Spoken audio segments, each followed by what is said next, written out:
তারেক রহমান বলছেন শহীদ শুধুমাত্র কিন্তু একটা সংখ্যা না, একটা প্রাণের সমাপ্তির অর্থ হলো একটা পরিবারের মৃত্যু, একটা স্বপ্ন এবং সম্ভাবনার অবসান।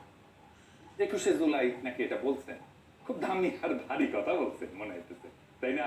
হ্যাঁ, এটা আবার জাতীয়তাবাদী ছাত্র দল তার ভেরিফাইড পেজে ট্যাগে রাখছে, কিন্তু এই কথার মধ্যে লুকায় আছে বিএনপি ক্ষমতায় আসার ইঙ্গিত। মানে বিএনপি ক্ষমতায় আসতেছে, আমি নিশ্চিত বিএনপি ক্ষমতায় আসছে। এত সস্তা না, কেমনে?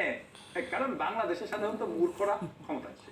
বিএনপি যে মূর্খে ভরে গেছে এই বক্তব্য তার প্রমাণ, বুদ্ধিভিত্তিক দেউলিয়াত্বের প্রমাণ। এটা একটা মারাত্মক ভুল বয়ান। এইটা ওটা পাশে একটু লেখা রাখেন, এটা থাকুক আর কি, সবাই দেখুক আমি কইতে থাকি। এই যে ইসলামী দর্শনে বলেন, এমনকি সেকুলার লিবারাল দর্শনে বলেন, এটা ভুল। আসেন এক এক করে ইসলামে কেন ভুল। পবিত্র কোরআনের দৃষ্টিতে শহীদের মৃত্যু কিন্তু সমাপ্তি না। কোরআন বলে, আর যারা আল্লাহর পথে নিহত হয়েছে তাদের তুমি মৃত মনে করো, তারা তাদের প্রতিপালকের নিকট জীবিত এবং তার প্রতিদান পাচ্ছে। সূরা আল ইমরান। তারেক রহমানের উক্তিতে শহীদের মৃত্যুকে একটা প্রাণের সমাপ্তি বলা হয়েছে। এইটা ইসলামের ধারণার সাথে সাংঘর্ষিক। পরিবারের মৃত্যু বা স্বপ্নের অবসান বলা ইসলামের ব্যাখ্যা মারাত্মকভাবে ভ্রান্ত। ইসলামী শহীদ দর্শনে শহীদের মৃত্যু কোনো ধ্বংস না, বরং তার একটা উচ্চতর জীবনের শুরু, যার মাধ্যমে সেই ব্যক্তির পরিবারও সম্মানিত হয় এবং জাতি আশা এবং আধ্যাত্মিক শক্তি লাভ করে। কিন্তু উনি বলছেন পরিবারের মৃত্যু, স্বপ্ন এবং সম্ভাবনার অবসান, ক্ষতি এবং নিরাশার উৎস হিসেবে দেখানো হয়েছে। ইসলামের শহীদের মৃত্যু অতি কাম্য একটা বিষয়।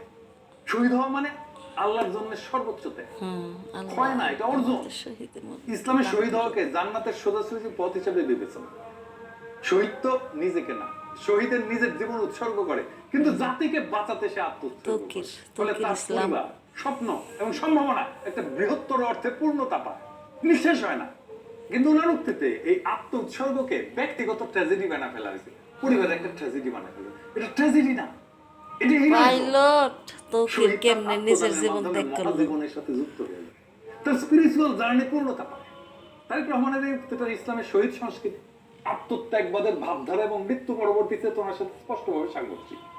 উনি শহীদের মৃত্যুকে জাগতিক দৃষ্টিভঙ্গিতে ক্ষতি এবং শূন্যতার প্রতীক হিসেবে তুলে ধরছেন, যেখানে কোরআন তার চিরজীবন বিজয় এবং রুহানি সাফল্য হিসেবে বিবেচনা। এবার আসেন দেখি ওনার বক্তব্য কি সেকুলার লিবারাল হিউম্যানিস্ট ধারণা তো পুরোপুরি সঠিক।